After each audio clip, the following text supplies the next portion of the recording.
Sí, sé que ya hace tiempo que ha ocurrido, pero es que todavía tenemos pendiente hablar de las lecturas que hice en marzo y abril. Así que parece ser que los últimos vídeos van a ser desde aquí, pero vamos a hablar hoy de esas lecturitas en este entorno tan cómodo. Os voy a contar qué me ha parecido, ha habido un poco de todo, así que si os apetece, quedaos que empezamos.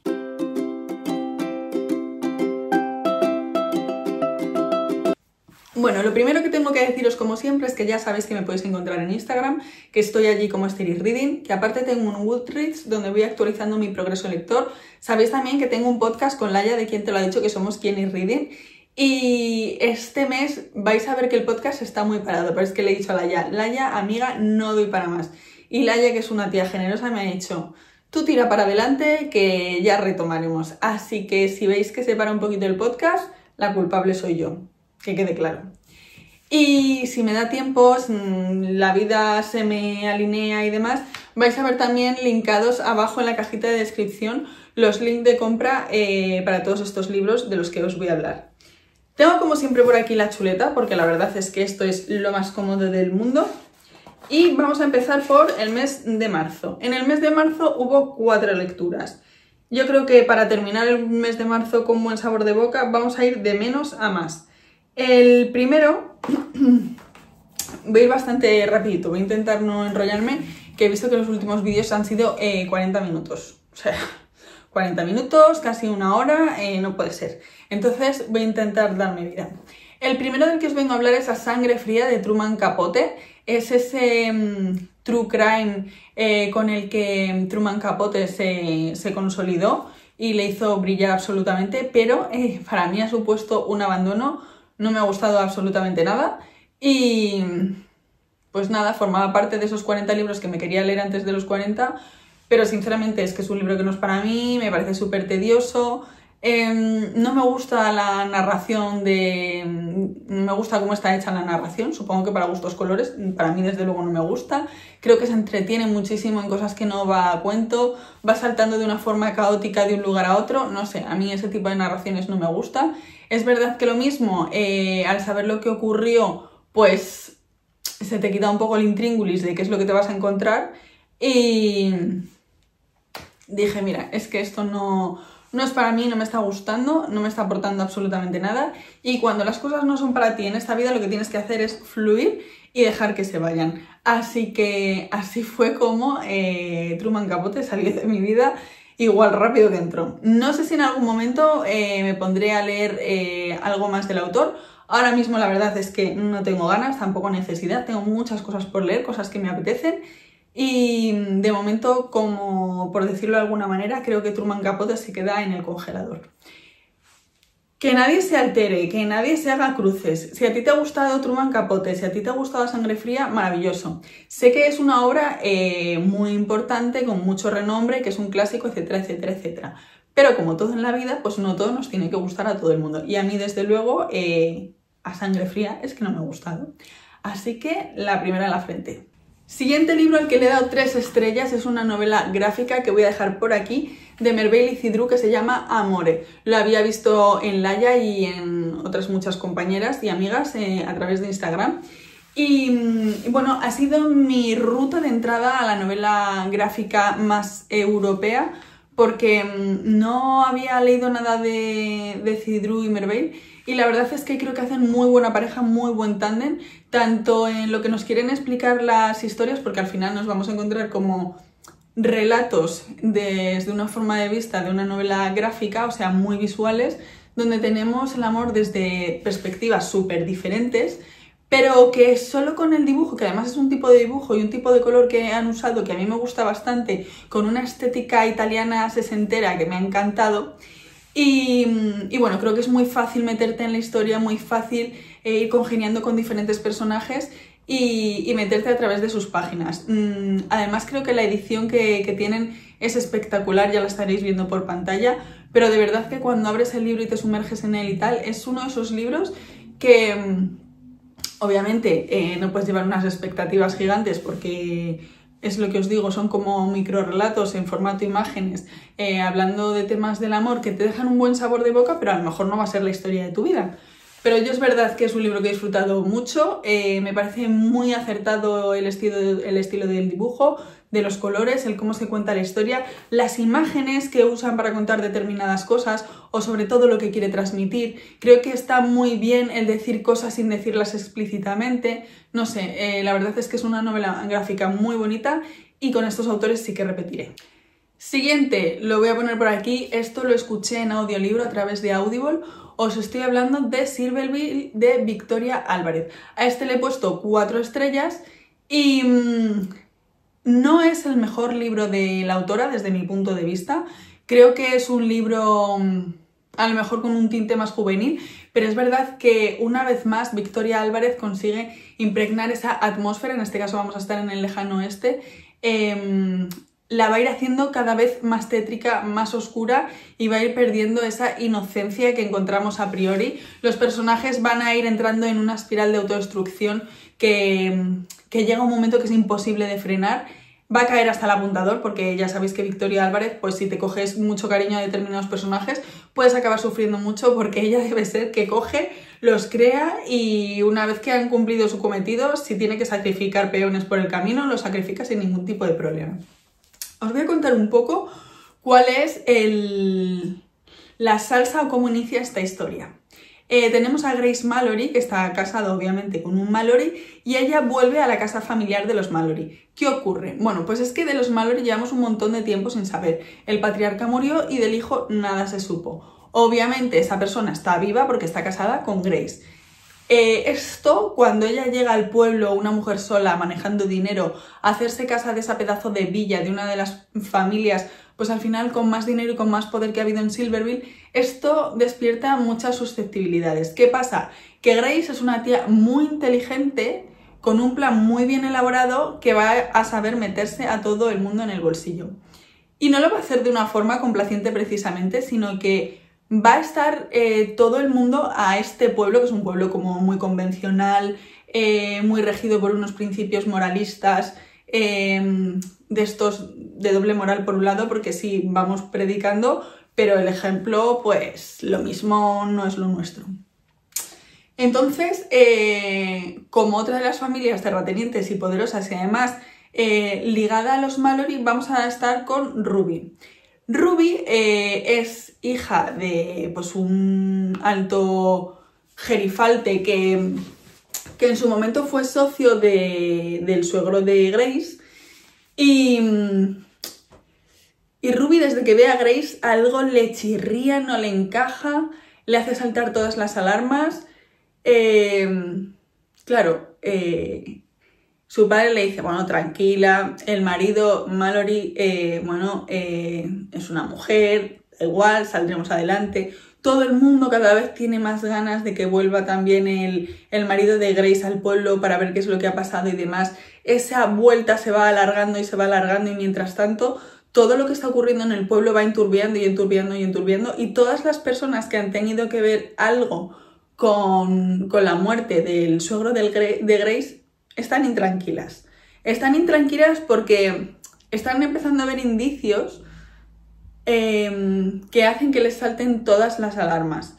Y bueno, vamos a ir viendo qué es lo que ocurrió en este pueblo. Todos los secretos que hay tapados van a saltar a la palestra. Vamos a ir viendo a cada uno luchando muy bien en esa doble moral y con esa forma de juzgar que hay muchas veces en la sociedad que tenemos a día de hoy, que para unas cosas parece que estamos evolucionadas, pero es que para otras estamos en pañales, la verdad. Y siempre suelen ser las mismas cosas y relacionadas con los mismos tipos de personas, comportamientos, etcétera, etcétera, etcétera.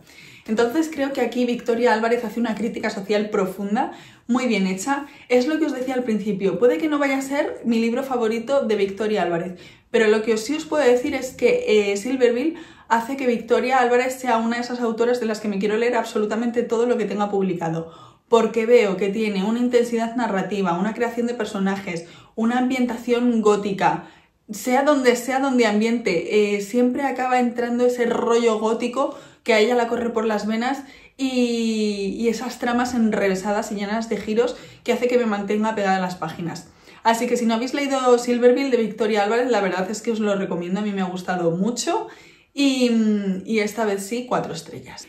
Y por último, pero no por ello menos importante, al libro al que le di 5 estrellas, es decir, el libro favorito de marzo, fue El guardián de la marea de Maite Uceda, en esta versión que me encanta a mí, esta edición Flexiform, que son cuando es bolsillo, pero en vez de los cartones estos que son un churro, esas tapas, son estas ediciones flexibles, pero muy bien cerraditas. O sea, esto para mí es mi edición perfecta. Ocupa poco espacio, pesa poco. Yo que soy mucho de leer en la cama, me viene muy bien grabar aquí porque el estar leyendo ahí antes de dormir es algo que a mí me representa bastante y me da mucha paz.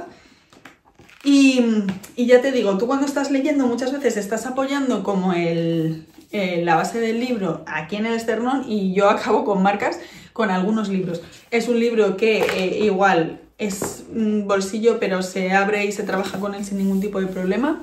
Y más allá de todo esto que os estoy contando, es un libro que me ha encantado. Y al igual que pasa con Victoria Álvarez, en este caso tanto el guardián del azúcar, el guardián de la marea y el maestro de azúcar. Tanto el maestro de azúcar como el guardián de la marea son libros que me han encantado, que para mí han sido 5 estrellas. Ya sabéis que el maestro de azúcar fue uno de mis favoritos del año pasado y ya os aviso de que este se va a coronar como otro de los favoritos de este año. Así que Maite Uceda también va a ese trono de autoras de las que me lo quiero leer absolutamente todo. ¿Qué os puedo contar del guardián de la marea? Bueno, estamos en las Islas Canarias, estamos en el periodo entre las 2 guerras mundiales, cuando los submarinos alemanes tenían, pues la verdad, sitiadas las islas y los suministros no llegaban, entonces había una escasez terrible y el pueblo canario lo estaba pasando realmente mal. Dentro de las Islas Canarias vamos a conocer a Marcela Riverol. Marcela está en una familia absolutamente desestructurada. Ella ha vuelto a casa de su familia después de estar una temporada bastante larga, años, viviendo con unas monjas, y es que resulta que la madre de Marcela murió durante el parto de Marcela o cuando ella era muy bebé. Ahora mismo no me acuerdo exactamente del detalle. ¿Cuál es la problemática de esta? Bueno, pues que el padre no lo superó, la verdad. El padre es un poco gañán, la hermana es mala, envidiosa. Es como que le echa la culpa de todo a Marcela y en vez de coger y solidarizarse con su hermana y darse cuenta de que las dos están atravesando una situación terrible, es como que se dedica a hacerle la vida imposible a su hermana. Como comprenderéis, la estructura de esta familia es una estructura de necesidad, en un momento de necesidad, lo que hace que estén todo el día al límite. En esta familia el que provee un poco, pero no de la mejor forma posible, es el primo. Ahora mismo no me acuerdo el nombre, pero vamos, es malo hasta decir basta. Y cuando digo hasta decir basta, es que le cogía, le sacaba el libro, le daba 2 tortas y le volvía a meter, pero bien calmadito. Es una persona sin escrúpulos, quiere todo el rato como abusar de Marcela, hacer la suya, la otra le rechaza y lo niega profundamente. Y el otro también tiene unos comportamientos de abuso físico hacia ella, de encararse y demostrarle la superioridad física. Marcela además es que en este momento es una niña, entonces la verdad es que está muy vendida. Es una chica muy joven. El caso es que en uno de los chanchullos estos que hace el primo, nos va a traer a un alemán que está herido, que es uno de los alemanes de estos que están en los submarinos sitiando las islas. Como comprenderéis, esto es una situación crítica para la familia, porque por un lado, como te descubran con un alemán en tu casa y encima se te muera en el estado en el que está este hombre, te puedes dar por jodido, perdón, pero es así. Y Marcela va a ser la encargada de velar e intentar cuidar al alemán.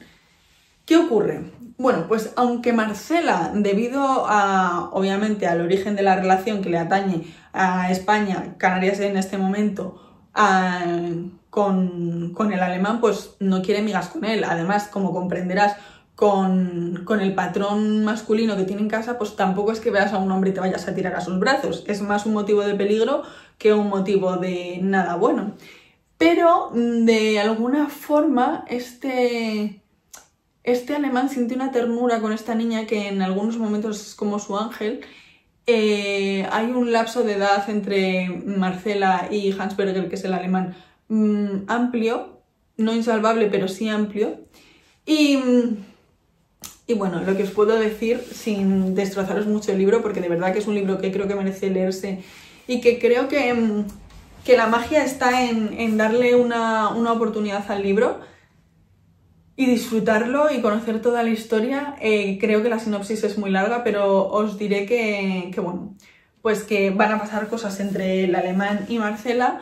Van a ser cosas bastante complicadas, vamos a tener un lapso temporal de tiempo de vida enorme porque va a abarcar toda la vida de Marcela y de Hans, y vamos a ir conociendo la historia de ellos dos, de cómo avanza, de los trompicones, de las cosas buenas, de las cosas malas, de cómo les trata la vida.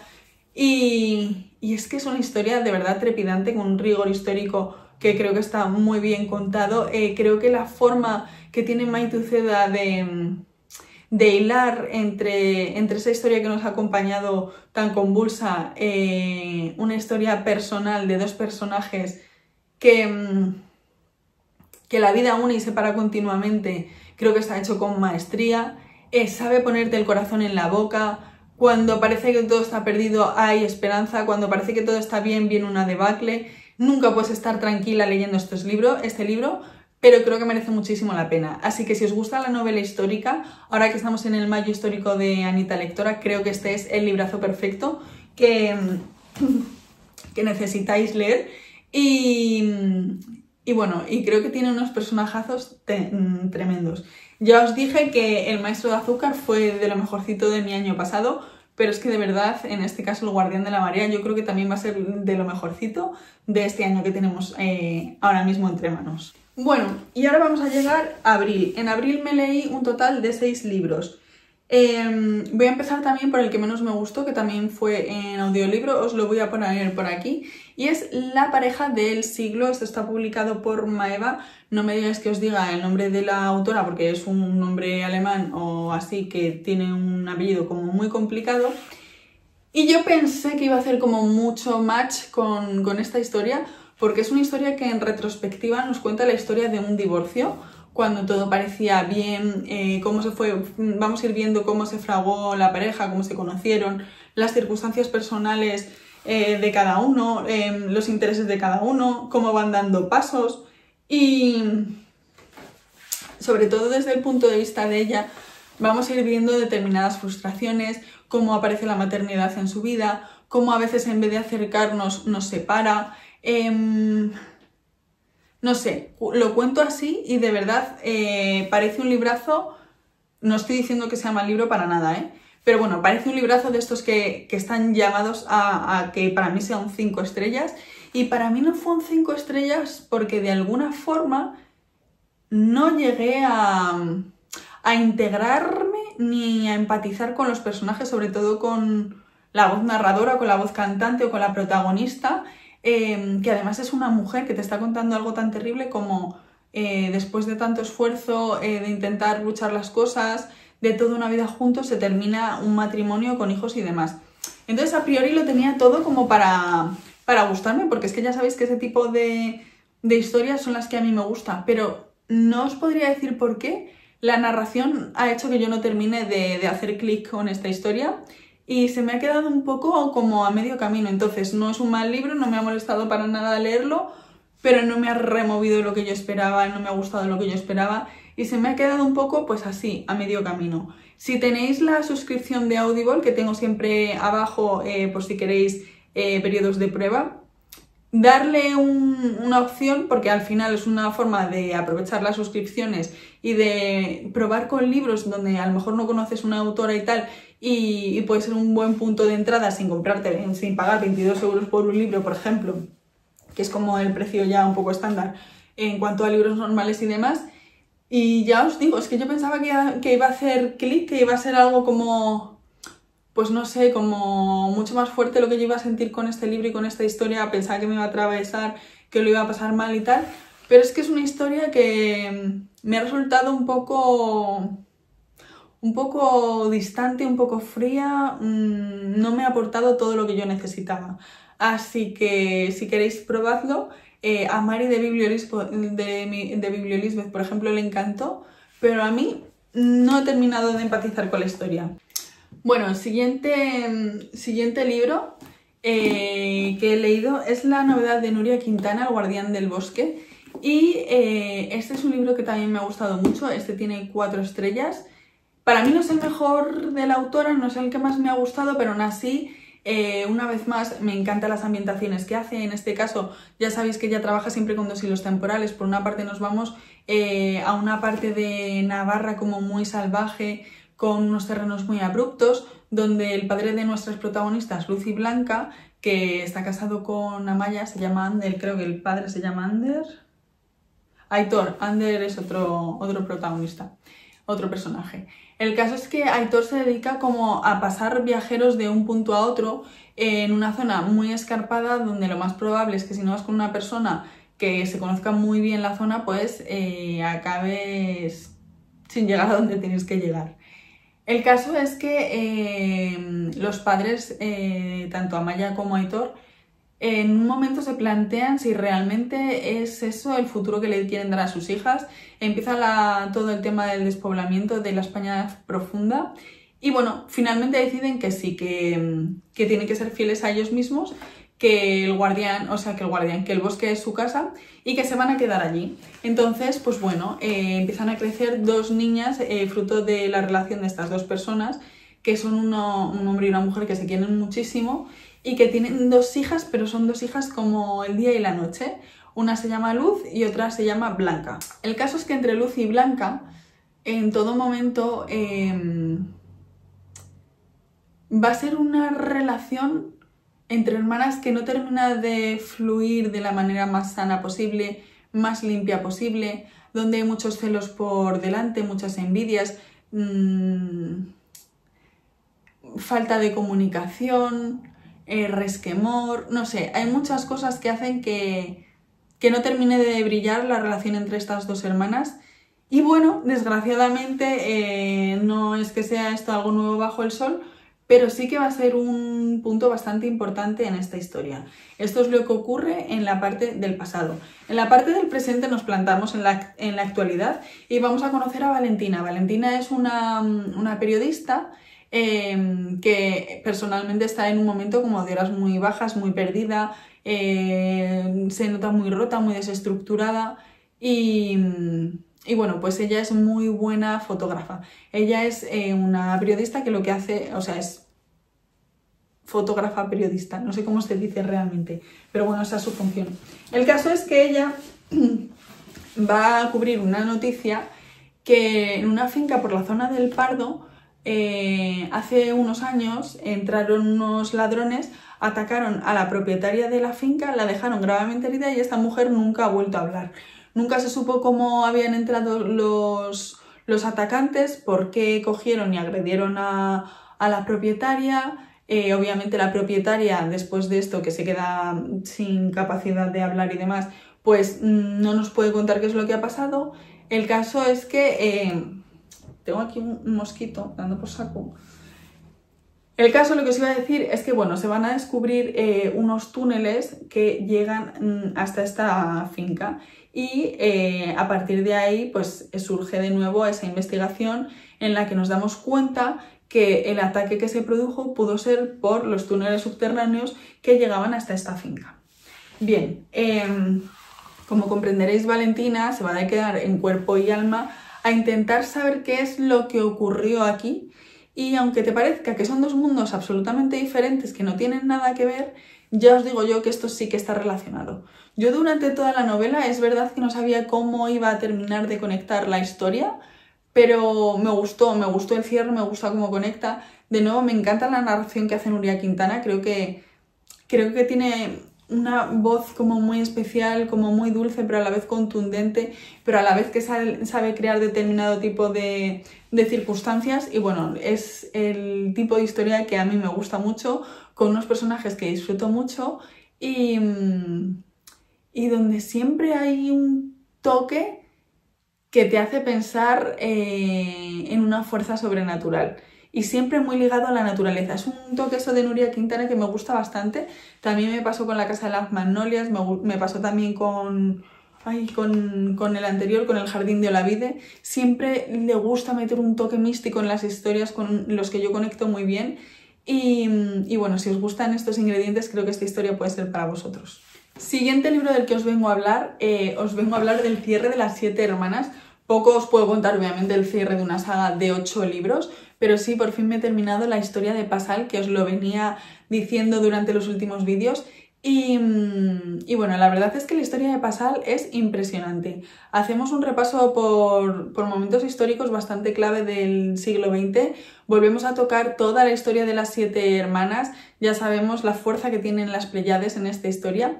Y vamos a ir conociendo al final esos pequeños hilos que parecían quedarse medio abiertos o que planteaban dudas.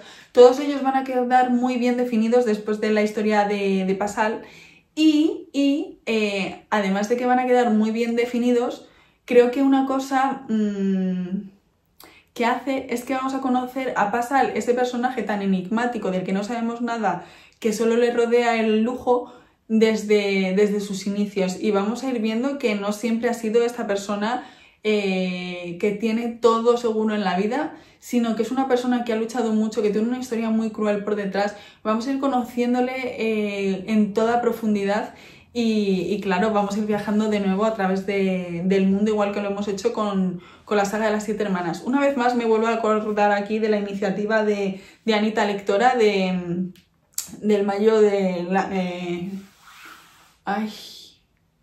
mayo histórico. Estoy espesa. Y bueno, pues acordándome del mayo histórico, os tengo que recomendar cualquier libro de esta saga y sobre todo su cierre. Así que si son novelas que no sabéis si leer o si no leer, que sepáis que para mí tiene un cierre fabuloso, tiene un cierre... no le he dado 5 estrellas, le he dado 4 estrellas y media, pero bueno, es un libro que me ha gustado mucho. De nuevo, creo que la narración, que en este caso el que lo escribe es Whittaker, creo que es que no me acuerdo ahora mismo cómo se apellida el hijo.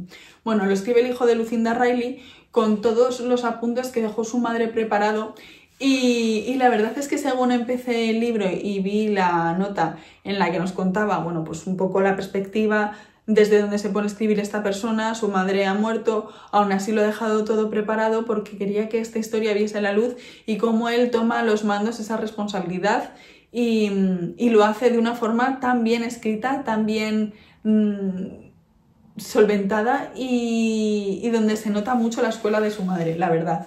Esa parte me encantó. Y luego, como os digo, el hecho de ir reencontrándonos con todas las hermanas, de conocer sus orígenes, de conocer cómo se interconecta con la vida de Pasal, de todo lo que va pasando Pasal mientras van llegando las hermanas a su vida, de ver también cómo es la vida personal de él, conocerle más en las distancias cortas y bueno, pues ir viendo determinado tipo de cosas, te hace volver a conectar con todos los libros, reencontrarte con muchos personajes, verlos desde otro punto de vista, desde otro punto temporal, conocer también cuáles han sido un poco los momentos precursores que han determinado la historia de las 7 hermanas, cómo se ha ido forjando todo.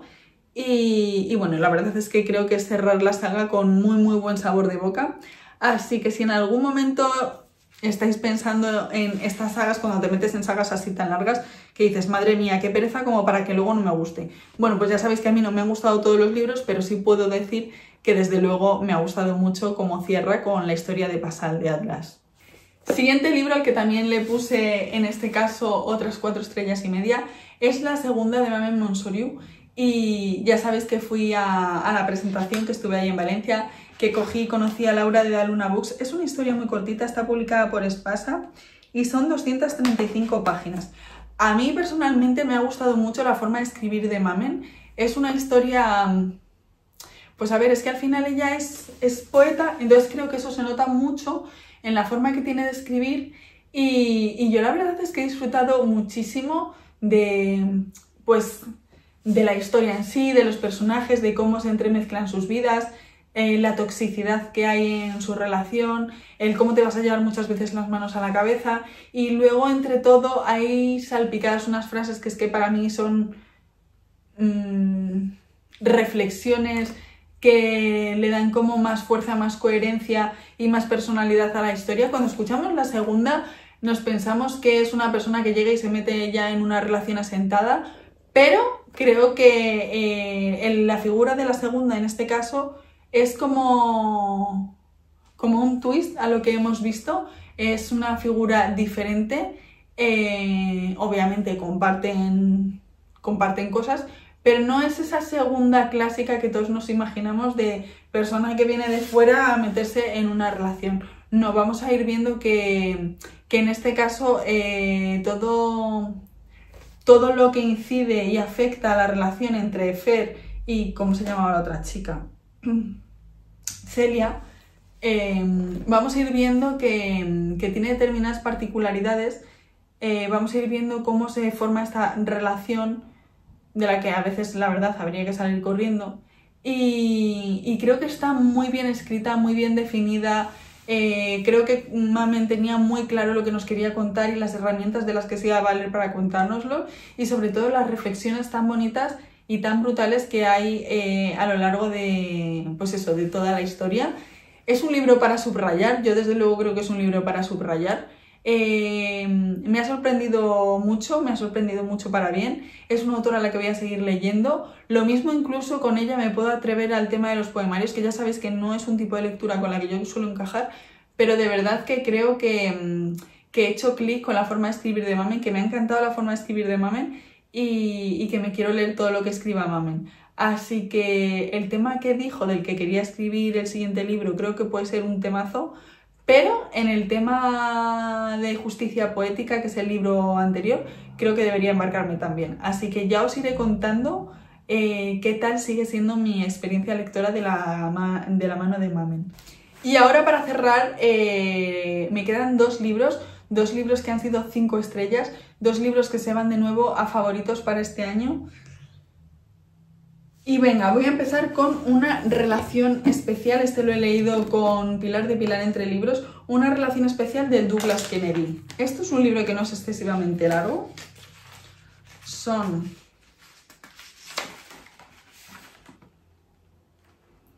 440 páginas y es un libro con el que lo he pasado tremendamente mal, porque es durísimo.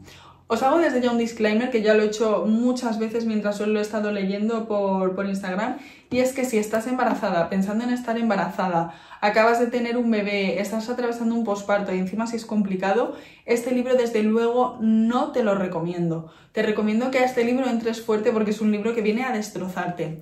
Y es un libro en el que nos vamos a encontrar... os aviso, creo que la sinopsis en este caso cuenta de más, entonces yo desde mi punto de vista lo que os recomendaría es que si os gustó En busca de la felicidad, aunque no vais a encontrar a lo mejor esa misma forma de escribir con un montón de frases para enmarcar, sí está claro el sello del autor, ese sello de transgredir, de envolverte, de reflejar siempre un problema, de no que te trates de posicionar porque es que te va a salir solo, apretar los dientes. No sé, creo que si te gustó En busca de la felicidad, este te puede gustar aunque sea totalmente diferente y aunque sea mucho más sufrido. El caso, nos vamos a encontrar Sally Goodchild y Tony Hobbs, creo que se llamaba el pedazo de hijo de su madre, sí. Son 2 periodistas de estos que se van a zonas bélicas a cubrir determinados reportajes. Son reportajes que obviamente conllevan una peligrosidad muy alta. El caso es que ellos se conocen en medio de un conflicto y bueno, pues empiezan a salir. Nos vamos a ir a la relación de 2 personas ya con unos años, o sea, aquí nadie tiene 15 años y está exento de nada, ¿no? Aquí somos todos personas responsables con supuestamente la cabeza asentada. El caso es que fruto de esta relación que inician Sally y Tony, que no sabemos muy bien dónde va, bueno, pues ella se acaba quedando embarazada, deciden tener el hijo, deciden casarse, a él le dan un trabajo fijo, se van a Londres, ella es estadounidense y va, pues al final, que te quedas sin trabajo, que estás embarazada, adaptándote, aunque conozcas el idioma, adaptándote a un país que no tiene nada que ver con Estados Unidos, que es tu país. Y bueno, es una forma de empezar en un momento complicado porque estás embarazada ya bastante aislada. Además, la red de Sally no es que sea muy grande, tiene a su hermana, en la ciudad tiene una amiga que pronto se acaba yendo y luego, aparte de todo esto, vamos a ver que está sufriendo como el desarraigo más absoluto, porque al final estás embarazada y en un momento en el que necesitas siempre un backup, alguien con quien hablar, alguien con quien tirar para adelante, bueno, pues al final tu marido está más tiempo fuera que dentro de casa, tú te ves embarazada, das a luz, tienes un bebé y empieza una depresión postparto. Lo digo pues, como red flag muy grande. Empieza una depresión postparto bastante grave, magistral la forma que tiene de reflejar las sensaciones, la maternidad Douglas Kennedy, porque yo lo iba hablando con Pilar y yo decía, joder, es que yo aquí me siento totalmente reflejada. Y si habéis tenido algún parto complicado, creo que os vais a ver todavía más reflejadas y vais a decir, madre mía, pero este hombre, que es un hombre que nunca ha vivido esto, ¿cómo es capaz de recrear también estas sensaciones, estos sentimientos y todo lo que aquí se cuenta? Creo que eso forma parte de la magia de escribir de Douglas Kennedy. Vamos a ir viendo cómo coge y se deteriora la historia entre Sally y Tony hasta puntos insospechados. Vamos a ir viendo que a veces la persona con la que duermes y con la que parece que tienes que salir adelante, en quien puedes confiar y demás, puede llegar a ser tu peor enemigo. Y vamos a ir viendo situaciones realmente duras, atroces y terribles que va a hacer que te enfades muchísimo. Es un librazo, para mí es un libro perfecto, es un libro redondo y estoy como loca por volver a leer a Douglas Kennedy. Así que desde aquí, Pilar, te digo que cuando quieras, yo estoy esperando con ganas que me digas empezamos y ponerme con el siguiente libro que decidamos para retomar al autor porque es un 10. Y luego, al igual como podréis comprobar, una relación especial se va a ir a lo favorito del año, pero es que JD de Santiago Díaz también se va a ir a lo favorito de este año. Uf, madre mía, qué forma tiene de escribir este hombre. Si te gustó la trilogía de Indira, creo que necesitas leerte sí o sí este libro. Vuelve Santiago a la novela negra de la forma en la que él lo sabe hacer. Es una historia contundente donde vamos a conocer esta vez sí en profundidad a JD. JD es un personaje que arranca en la trilogía de Indira, pero es un personaje que se roba todas las miradas y que al final Santiago ha decidido darle su propio espacio, su propia oportunidad y que conozcamos su propia historia. Por lo tanto, disclaimer, aviso, no te recomiendo que te pongas a leerte JD si no te has leído la trilogía de Indira. Creo que es que de verdad te van a faltar enteros y además leerse la trilogía de Indira no es ningún suplicio, es un auténtico placer, son unos librazos, se beben como agua y creo que te da todo el backup que necesitas para empezar a leerte JD, porque no solo nos vamos a encontrar a JD, sino que vamos a... pues al final a volver sobre otros personajes que también salieron en la trilogía, que hay veces en JD que dije, creo que está dejando como hilos abiertos para cuando llegue la siguiente novela.